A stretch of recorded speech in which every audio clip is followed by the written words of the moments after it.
With 80 characters in Smash Ultimate, there's going to be a lot of discourse over who's good and who's not and which tier you probably place them in.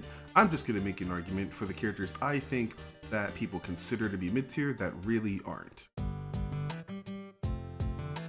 First up, we're going to be talking about Mii Brawler. I think the Miis all just have a bad rap when it comes to people hating how Miis are designed, where they have multiple moves, hating how they look, so they're just hating on anyone who uses them, and kind of grouping them all together as gimmicky characters that don't really have any strengths. And while I can really see how Mii Sword Fighter is really horrible and doesn't have really a game plan that can beat any other sword, and Mii Gunner, while good at camping, can't really do much else, Mii Brawler is crazy. This character just kills you.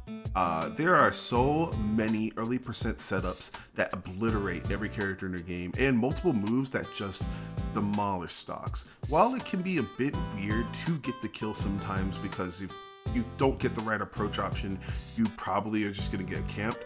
This character like obliterates people on Battlefield, Small Battlefield, PS2, Hollow Bastion, like pretty much every state. Even FD, you can get down throw Thrupper and kill people at 60. And he does very well against multiple prevalent characters. Does really good against Fox, does really good against Game & Watch, does really good against Mario. I think that the main reason people will just sleep on Mii Brawler is just because he's a Mii. But I just think people aren't looking at the tools enough to realize how crazy this character can be. I also do think that the thing that made me a hater is the lack of a projectile that is very fast, can be really awkward when you're facing against people who are willing to camp you. But on certain stages with certain setups, you don't even need a projectile because you're fast enough to keep up with them. You're fast enough to brawl with them, and your moves are good enough to just straight up beat other moves and beat other approaches. While Mii Brawler might be a Mii, he is still crazy. Next up, we're going to be talking about Pit and Dark Pit. This is straight up a character that I think fell under the honesty kind of argument way too much for people to realize this character is stupid as hell. And I think this is another case of, or a Smash Ultimate case of being really underrepresented for how good they are. Yes, he doesn't break the game like lots of top tier, but the efficiency of all the moves makes a really solid character to the point that if you don't think Pit is high tier, I think you're just capping. This is not a mid tier character. This is not an honest character. Broken down smash, broken back air, broken frame data, really good at frame tracking people, really good at comboing. Like, this is a Smash Ultimate character. Yeah, he's not gonna Steve you to death. Maybe he's not gonna zero to death you like some characters will. There are a good amount of characters that wish they are as balanced as Pit is to be able to deal with so many scenarios. Hopefully Zachary inspires more people to play Pit because I think this character just has so much potential to just dominate the game. Maybe not to the point of a crazy top tier, but way more than he currently has. Like, there's just pretty much Zachary and a few Pits that are high level. This character is so underplayed and I don't get why.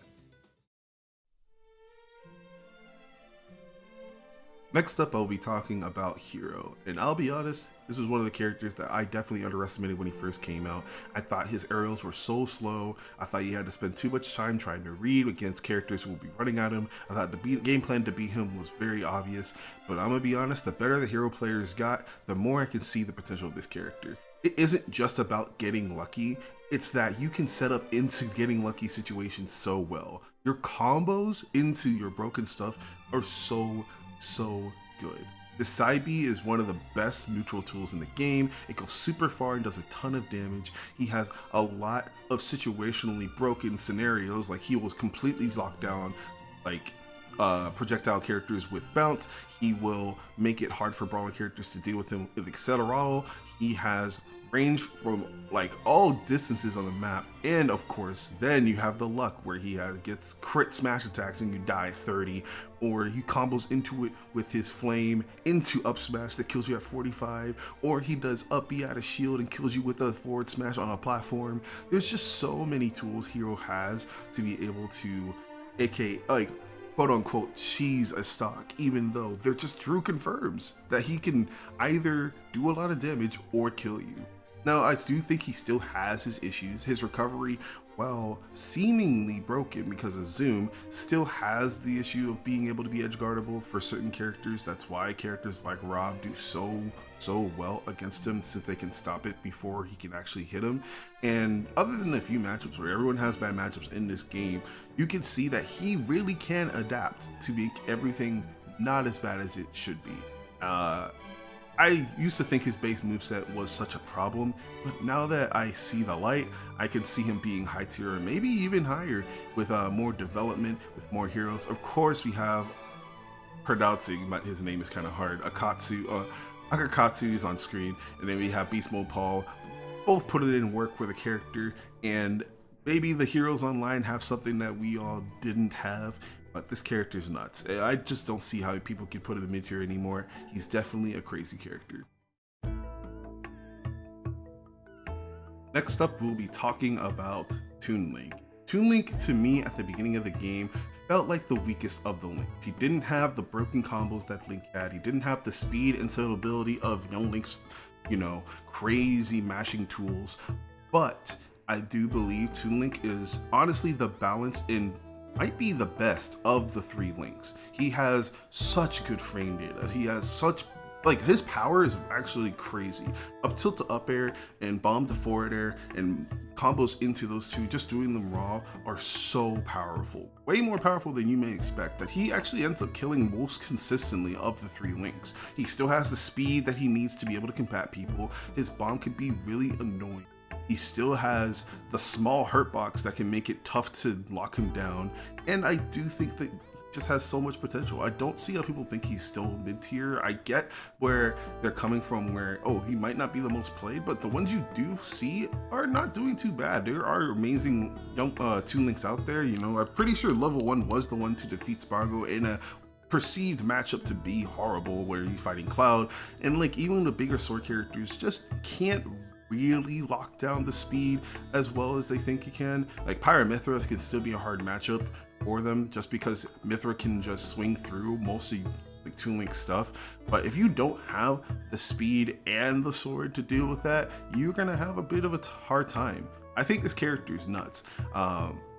Really, it's more of a overshadowing thing than anything, because Young Link is so mashy. It's so easy to play that I guess people never really paid attention to Toon Link.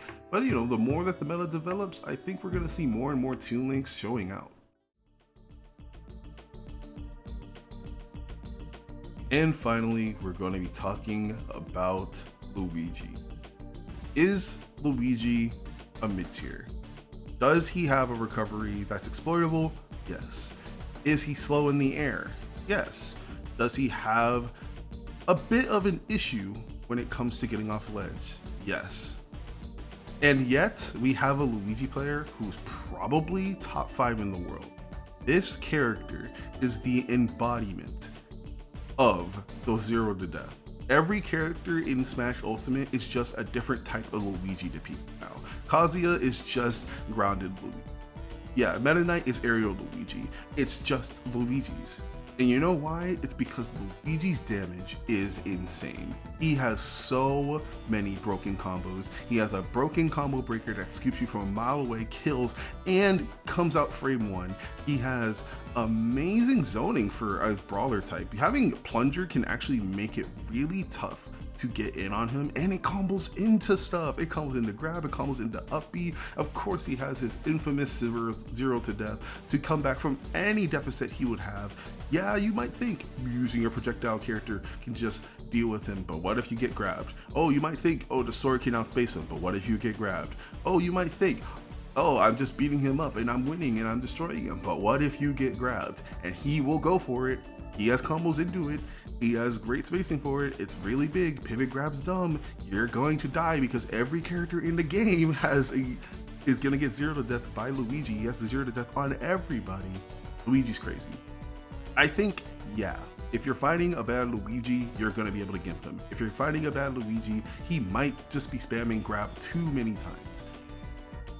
But the fact that you can 0 to death without even needing to grab, just because his kit is built so well around dying, you're just killing people. Luigi might be the biggest lie of a mid tier in the game. No matter what matchup he has, he can make it back because of how he's designed. No matter how much you're struggling in disadvantage or in neutral, you just need a grab. Sometimes you just need a fair. Sometimes you just need that nair. Sometimes you need that down tilt. Sometimes you need that down air. There's just always a way. And at the end of the day, I think he's the embodiment that Smash Ultimate is such a crazy game.